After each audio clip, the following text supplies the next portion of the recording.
Happy Sunday! Sunday na agad. Parang kailan lang. Sunday lang ulit. Sunday na naman. Ay, yes. Ewan ko kung matutuwa pa ako na mabilis yung araw or malulungkot ako kasi sobrang ang bilis ng araw. Ewan ko kung may sense yun.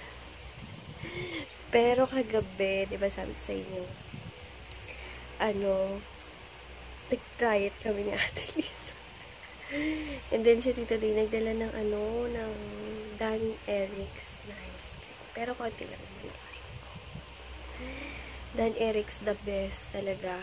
Hindi ko alam kung saan makakabili doon sa ibang lugar. Pero dito, gusto ko nga mag-dealer dun yung Dan Eric's na yun, na ice cream. Gusto ko mag-dealer. Pero, bahala na. Kasi hindi ko alam, baka pag summer, hindi na siya mabenta. Ganyan. Pag hindi na summer, yun. Basta, search nyo Dan Eric's, the best ice cream. Hindi pa siya yung yung sobrang tamis na ice cream. Yung tama lang. Pero alam mo yun, yung parang ang sarap na talaga. Ganun siya. Mas masarap pa siya kaysa sa Selecta, sa Magnolia, etc. Mas masarap pa talaga siya. So, yun. And mura, guys. Half gallon. Hindi ko alam kung ano ba yung price ng iba. Pero sa kanya is 180 lang. Ewan ko kung sa iba kung mas mahal or mas mura. Pero yung half gallon niya, yung binili ng tita ko is ube with cheese. Half gallon 180. Sarap. Pakita ko sa inyo mamaya yung itsura niya, yung Dan Eric's na ice cream. Super sarap. Nakita ko yun kay Say Kyoko Artillero. Bumibili sila sa may Indang. Puti na lang. Doon sa may Imus is meron pala. Malapit sa tita ko. Kaya yun. Sarap. Pakita ko sa inyo mamaya yung itsura niya. The best ice cream. Wow, pre-nomote ko. So, yun. Kakagisip ko lang. Alam niyo ba, hindi ko alam bakit ganito yung pagtulog. Kasi, napupuyat ako. And then, magigising ako mga 5:30, ganyan. Maaga talaga. Ewan ko ba? Ewan ko kung ba't gano'n ako matulog. Napupuyat na ako, diba? Dapat na. Wish ko nga lang makantahin na nagigising, ganyan, 9, mga 10, diba yung iba ganun. Ako naman, 5:30, pang matanda yung gising ko. So, yun, sige, babangon na ako, and i-upload ko na yung vlog ko kahapon. O nga pala, yung pag-upload ko, or yung pag-public, or pa-publish ko ng vlog ko, lagi na siya kahapon. Excuse me. Di ba dati, umaga, ngayon guys, hapon na ha, kasi morning pa ako nag-upload, kasi pinagpapahinga ko yung laptop ko, kasi masyadong, ang tagal niya ng bukas, kaya pag morning na lang ako mag-upload, and then, hapon na yung, public, or publish. Tita ko, na magaling mag-braid, or magtirintas. So, sa kanya ko pagagawain. I-vlog ko para alam ko kung paano gawin next time. Ikaw magati sa gitna para pantay. Kasi hindi ko kita yun.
Customer ni Tita D.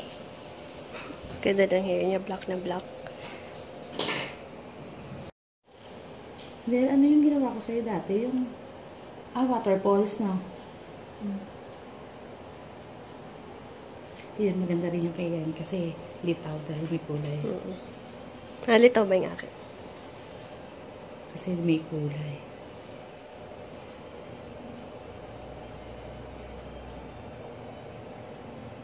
Ayan, magsisimba kami guys, and ito lang outfit ko. Para akong ewan ko, dress ba ito na denim? Then nag-t-shirt lang ako ng black. So, ayan, tinirintas ako ni Tita Day. Ang galing nyo, no? Grabe, wish ko lang magawa ko to sa sarili ko. Nagpaganito ako para match sa aking outfit. And then, yun, mag-ayos lang ako ng face. Ayan, guys, ginamit ko ulit itong Maybelline White Super Fresh. Favorite ko yan. Pag kunwari may pupuntahan ako, ito ang ginagamit ko talaga. And then, tinap ko siya ng MAC na Studio Fix ko. And gamit ko sa lips ko, yung matagal ko nang binili itong sa Tony Moly Shop. Shocking Lip, Perfect Lips. Meron ako, meron akong review. So, sige, ilalagay ko yung link below ng review ko para makita nyo yung kung maganda ba to or hindi. So, ayan. OOTD mo na me. Ayan, guys. Sinuot ko na din yung, yung binili ko last time. Diba? Okay naman, diba? Nag-aantay kami ng sunbird. Kakatapos lang namin magsimba. Ayan, tinan mo yung mga peg namin.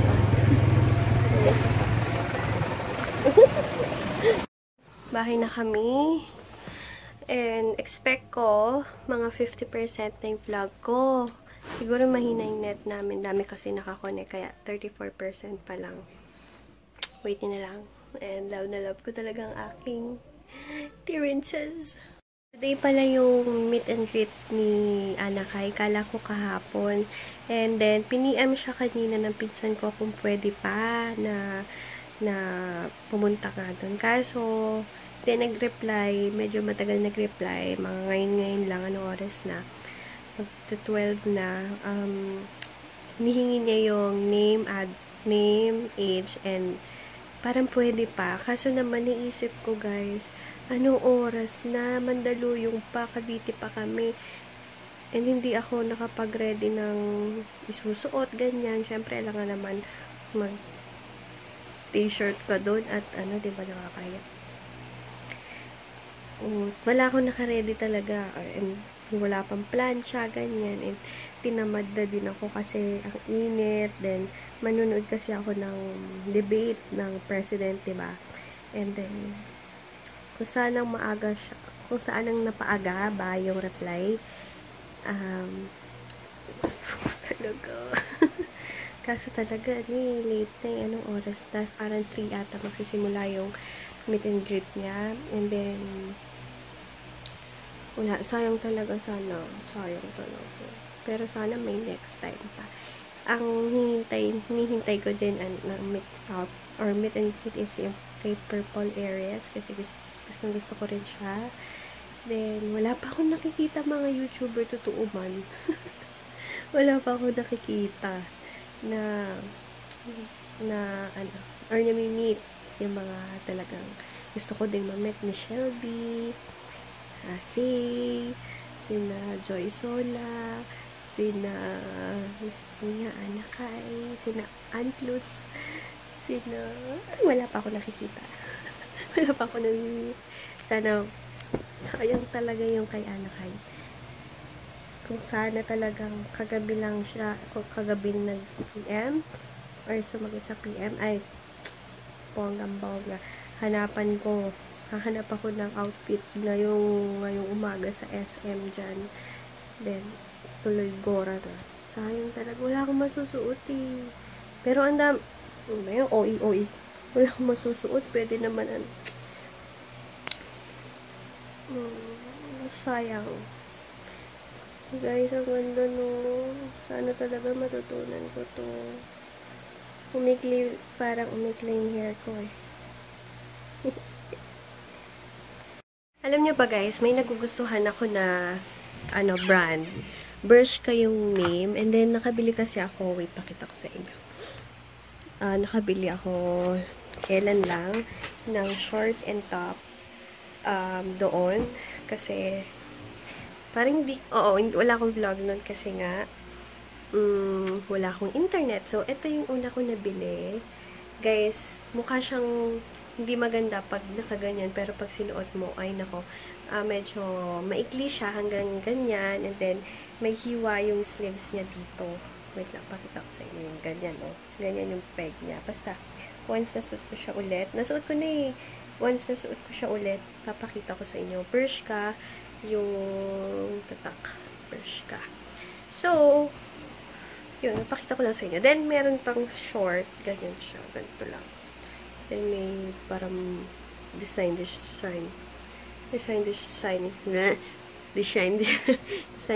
na ganyan. So, yun yung mga nabili kong clothes sa Bershka nung pumunta ako ng Mega Mall. Nung last week ba yun? Last week ba? Last week lang. Sabi guys, yung langgam dito sa amin, as in, dyan ba sa inyo nilalanggam? Kasi dito, hindi ko alam kung normal pa ba yung paglalanggam. Parang labo. Yan. Kung normal pa yung paglalanggam ng dito sa amin. Kasi sobrang talaga. Pati yung closet ko ba naman nilalanggam. Hindi ko alam kung normal lang yun. Sa inyo ba? Malanggam din ba sa inyo? Feeling ko kasi marami talaga langgam ngayon. Kasi nga, summer or mainit, nag-iipon yung mga kaibigan nating langgam ng pagkain. Pero, super duper naman dami ng sa amin. As in, pati yung, sa pakita ko sa inyo mamaya, pati yung bigas namin sa sako, nilalanggam. Normal ba yun?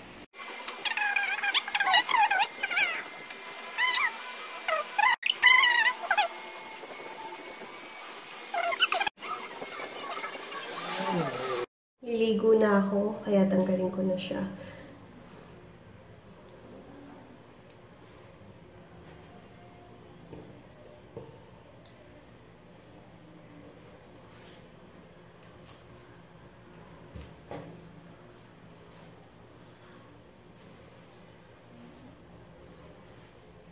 Galing talaga ni Tita Day. Pagkatapos nito, papakulot ulit ako. Pag naligo na ako.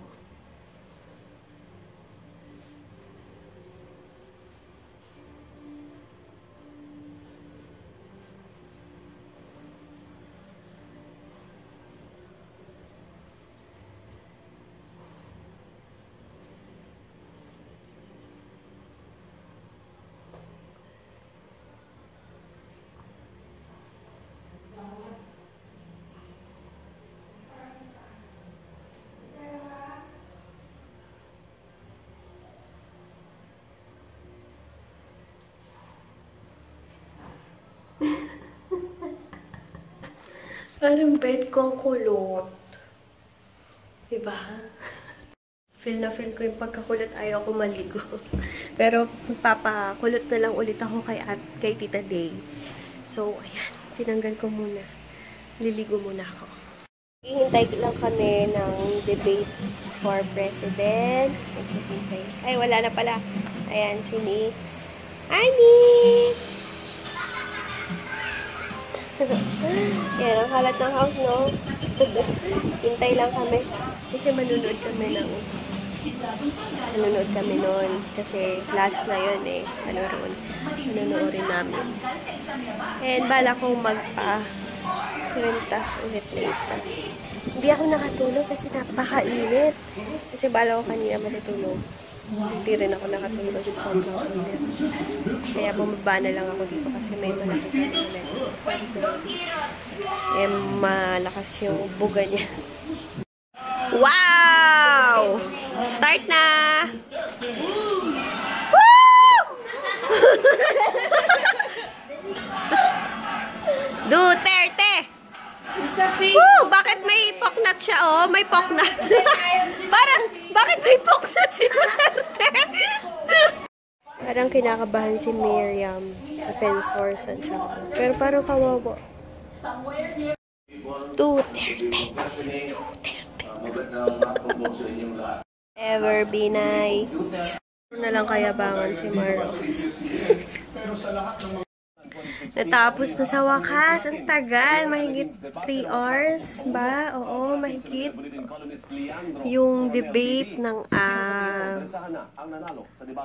excuse me. Wait lang. Grace po, Marojas, parehong nag-homework. They did their homework, pareho.